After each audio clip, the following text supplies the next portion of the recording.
Welcome to Islamic Finance for everyone.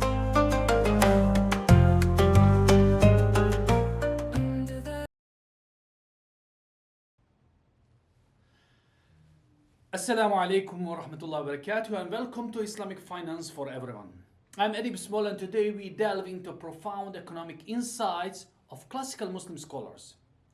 If you're passionate about Islamic finance and its historical roots, don't forget to subscribe and share this video with your network. Long before modern economics emerged, Muslim scholars like Ibn Taymiyyah, Ibn al-Qayyim, and Ibn Khaldun explored economic principles that resonate with today's theories. Their works addressed private property, market dynamics, and state intervention, all grounded in Islamic teachings. In Islam, private property is a trust from Allah subhanahu wa ta'ala, not an absolute right. The Quran states, "To Allah belongs whatever is in the heavens and the earth." Scholars like Ibn Taymiyyah emphasize that while individuals can own property, it must be used responsibly and ethically. It is worth mentioning that both Ibn Taymiyyah and Ibn al-Qayyim recognized the right to private property and freedom of economic activities, but in accordance with the norms and principles of Islam. Ibn Khaldun is of the same view. However, although individuals are entitled to private property, these Muslim scholars are of the opinion that the state has the right to intervene for the sake of the public interest. Nevertheless, according to Ibn al-Qayyim, the confiscated property must be compensated.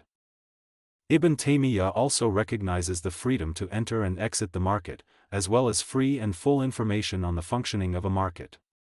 He believes that a monopoly should be controlled. Furthermore, prices should be determined by market forces, supply and demand, unless prices are increased artificially, which requires price fixing by the state. Accordingly, Ibn Taymiyyah is in favor of the public interest and is governed by Islamic norms for the free market, though he chooses the middle ground between absolute freedom and absolute control.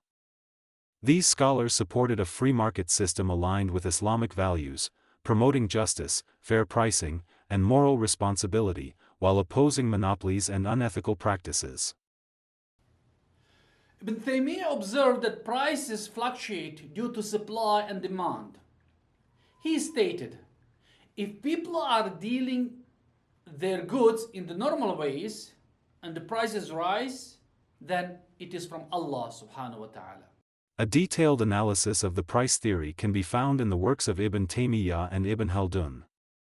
Both of these scholars have come to the conclusion that market prices are determined by the interaction of supply and demand forces.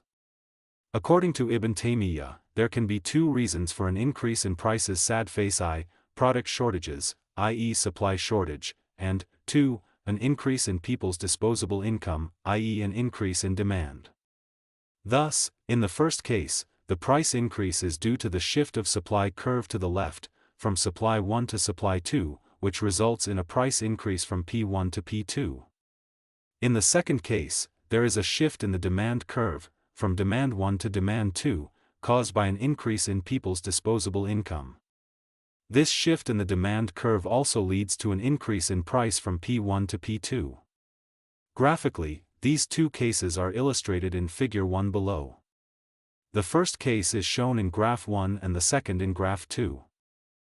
Ibn Khaldun added that production costs also influence prices. A decrease in costs can lower prices, while an increase can raise them. While the Prophet ﷺ refrained from fixing prices, stating that price changes are from Allah subhanahu wa ta'ala, scholars like Ibn Khaldun believe that state should ensure market justice.